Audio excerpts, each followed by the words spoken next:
Let me introduce you to the 1966 Norelco 22RL962 combination radio cassette recorder. Made by Philips, of course. 4-band radio with facilities to record from the radio or from a microphone. Comes in a leather case. Here's the integrated cassette recorder. We'll take a look at these and try and demonstrate what works. Not everything does, but we'll take a crack at it. Like I say, these are released in 1966 and they cost about $210. Here's an ad from December 12th, 1966 from the Eureka Humboldt Standard newspaper in California, showing that as $210. Same price as the James Bond radio that was being sold at the same time. One thing I want to do before we get started is weigh this. This thing is so darn heavy, it's very hard to work with. So let's put it on the scale here, and the specifics don't really say. So let's see what this weighs. It has 6 D-cell batteries in it, and it weighs 11.5 pounds. Here's the owner's manual.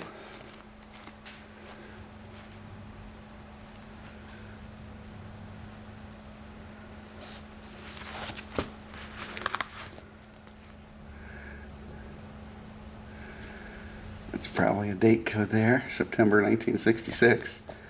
Version 1 of the pamphlet, maybe.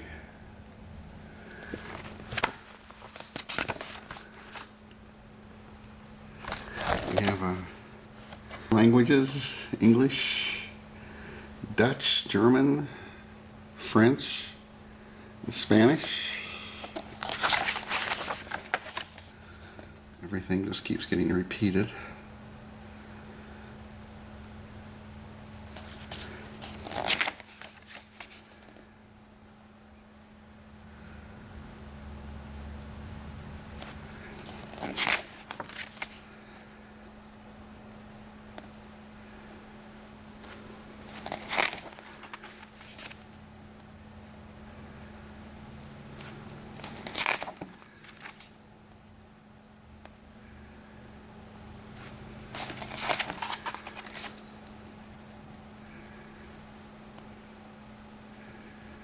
It's basically a EL3301 mechanism, just built into the radio.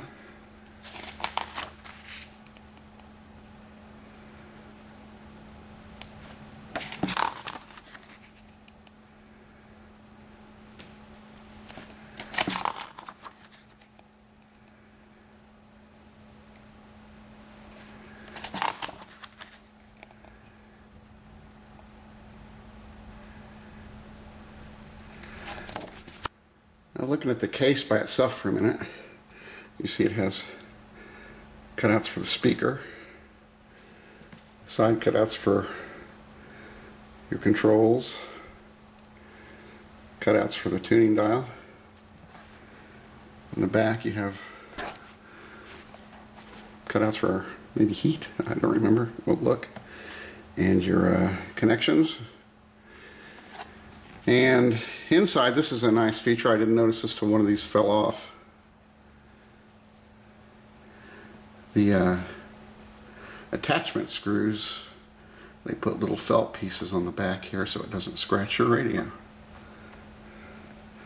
This one has some mildew or something on it. And as you can see, this does have attachments. There obviously was a flap here at one time to come over this, but it has broken off somewhere over the years, decades. But it's still nice to have a case, regardless of if it's 100% complete or not. Alright, taking a little closer look at it, on the top you have your main power switch and volume, tone control, bass and treble, and a recording level control for your cassette recorder. You have a telescoping antenna and a handle, and you do have your cassette recorder, of course. In the front you have your dial for your 4 bands, and band selectors here, FM, and this does the other 3. On your left side you have this button will be orange when the power's on. Well, it's not really a light, it's just a piece of paper that moves in front. FM selector, shortwave, AM, long wave. This is if you have your unit plugged into a car antenna. Here's some buttons that have to be either in or out depending on if you're playing back from the cassette recorder or not. AFC off, and backlight dial for your unit.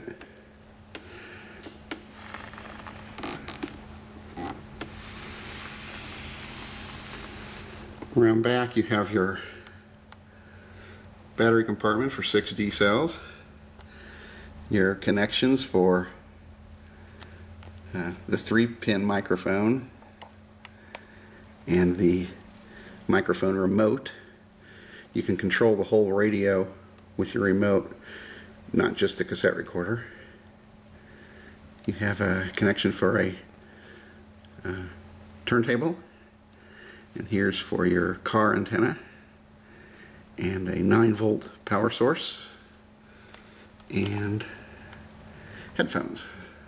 On the bottom are your Phillips identifiers, some feet, and a couple of access screws. A lot of boombox historical sites kind of list this as the first boombox, although they mistakenly identify it as 1969, and some of them mistakenly identify this one because they see that. This is 1968. I have a video about this somewhere on my channel. We might be using this today actually to help us out a little on a couple spots. I guess it kind of depends on what your definition of a boombox is. This battery operated, has a carrying handle, a radio, a cassette recorder that can record directly from the radio without wires or anything. Can play back, it has a speaker. Obviously portable, it's very loud, and so it seems to meet all the criteria for a boombox. Although there are some boombox purists who say, no, a boombox has to have at least 2 speakers. This only has 1. Well, if that's the case, okay. But I'll take this as the world's first boombox. I don't have a problem with that. Alright, let's go ahead and listen to the radio for a bit. Since you can control the radio with the normal Philips microphone, this just shuts off the battery circuit, so we can turn the radio on and off with this once we get it turned on. So we'll turn this switch on. You'll notice the red light come on, which is not really a light. Now we'll flip our switch here. Now we'll listen to FM first, so we'll press the FM in. Then we have to press this button in too to listen to the FM. Pull our antenna up here a little bit. Welcome to WHJE. We want you to be social with us. Follow us on Twitter. The antenna, the instructions say turn the antenna over for FM and leave it straight up for shortwave. JE.com. Check us out on Twitter, Facebook, Instagram, SoundCloud, and at our website. And until next time, see you on social media. To a single ember from a wildfire, the branches hanging over your roof look like big matchsticks.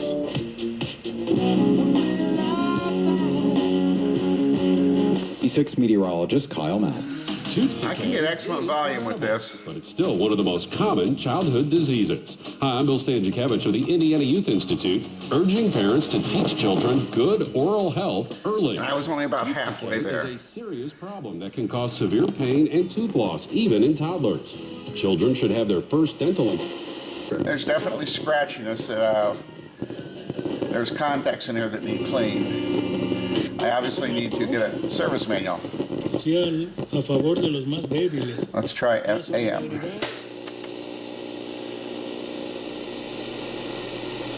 We're on the middle dial here. I only get a few AM stations, mostly at the higher end of the band. Really close. Yeah, shopping and dining, you don't have to get on the highway. You can. Yeah. Just like I did a lot of kids.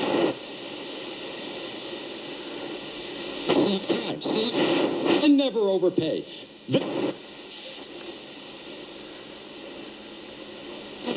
The Red Sox, I thought, did very, very well. Regardless of circumstances, whether you are in adversity or in a time of prosperity. But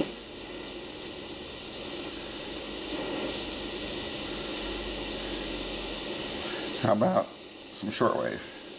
I doubt it, but maybe. Stand the antenna up. Israel, and you can't find the foundations of the earth.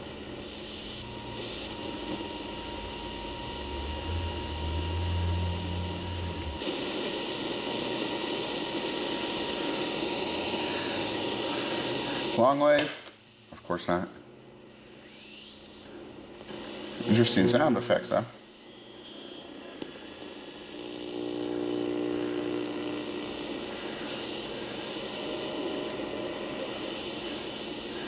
Let's go back to FM for a minute. Tan anticuada. Acá nadie se sienta en la mesa. I realize I didn't show the tone control here. Bass. Treble. All right, turn the volume down there. Well, let's see if we can record off the radio. All right, I've turned off one of the backlights behind me that help while recording the video, so you can see the radio light. Works very well. I really do like a backlit radio dial. All right, as we get ready to record, I'm going to talk about a couple of the problems I've mentioned earlier that this has. This button has to be pressed in to listen to the radio and to record from the radio. It has to be out to listen to cassette playback, and you release it by pressing, of course, the button below it. So that looks like it's out, and if you're listening to the radio, the volume cuts off. It's expecting volume from the cassette recorder, but it just looks like it's out. It really, for some reason, is not all the way out. I've cleaned the contacts and done what I could. Occasionally I'll get blasts of volume out of here while I'm listening to a cassette playback, but rarely. I do have some video when I happened to have a camcorder near me, and it played back, so I might insert that. But in general, there's no volume here on playback, and we'll have to use another cassette recorder to verify that we got a recording.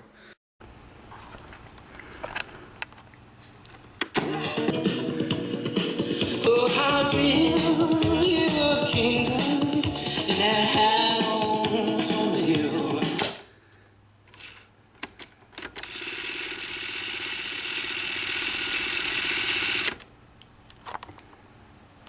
Also, on some cassette tapes, it doesn't like to fast forward and rewind. Plays fine, but just doesn't fast forward or rewind. I don't know why. It's probably a belt problem. I'm amazed when I got this that it didn't need a belt change. Obviously, in other words, it worked somewhat, which is different than most early Philips recorders do. So I do need a service manual to get in there and figure out what I need to do, but it works mostly for the cassette functions. Hopefully we'll get good rewind here. I'll speed things up. So that will put the cassette in. Put the radio in. Treat with respect those who are in the greater scheme of things.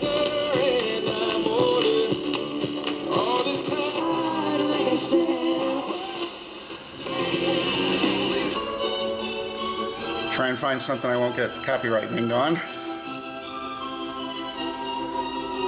Red button down, that up.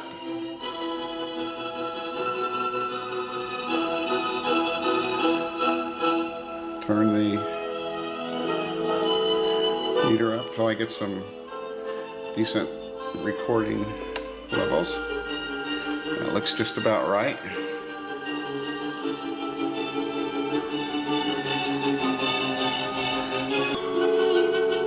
Well, let's stop it.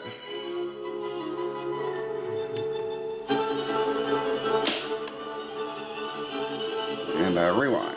Hopefully rewind.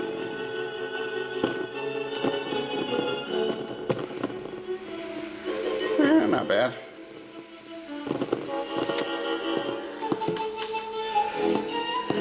Now we'll pop that out and you hear the radio sound go away. But will we have cassette sound? Of course not. And we'll bring in our little helper cassette recorder, the 22RR4H2.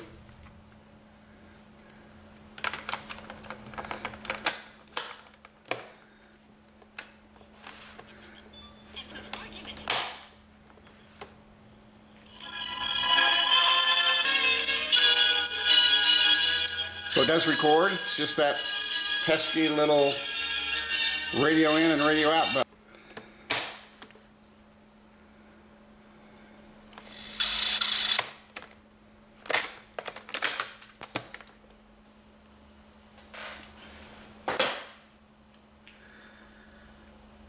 All right, now how about for trying some microphone recording? All right, we have the microphone plugged in here, the 3-pin and the 5-pin plugged into the remote socket. The remote also shuts off batteries to the radio, along with what I'm used to thinking of as just a recording or playback operation. All right, we still have the microphone plugged into the back. We have that switched to out. If we left it in, even with the microphone in, we're going to get the radio still.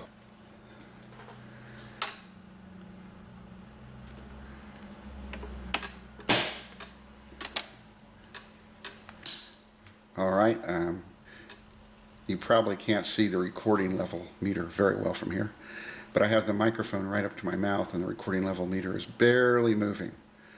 Only occasionally does it move, which I still think is a function of that switch down here. But at least we can test it and see. I'm not even sure if the recording volume would be enough to erase over what we just recorded on. I really don't know. Well, let's stop it and rewind and see what happens.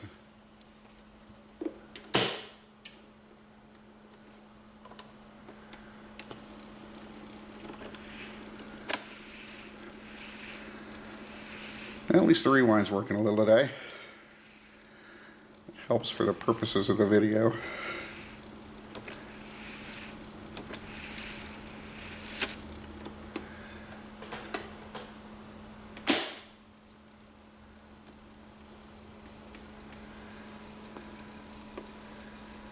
Nope.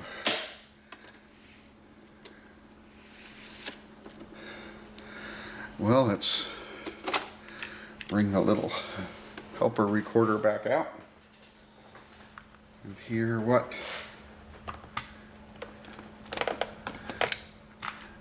microphone sounds like.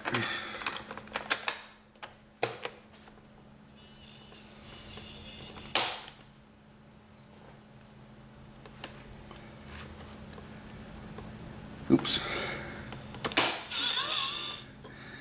help if I put the tape in right.